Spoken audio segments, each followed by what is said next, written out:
দিয়েছি ভালো করে মনে কর না টাকা এত টাকা দিলি না তো টাকা আমি ফোন করে দিলাম ফোন করে দিলে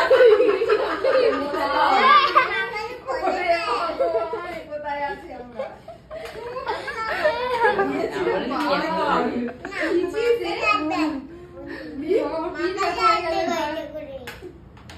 তোকে ফোন করছিলাম এই তো ক্লাসে আমি ওকে দিয়েছিলাম এই একমাত্র ক্লাসমেট হ্যাঁ তো ক্লাসমেট না লেফট কমেন্ট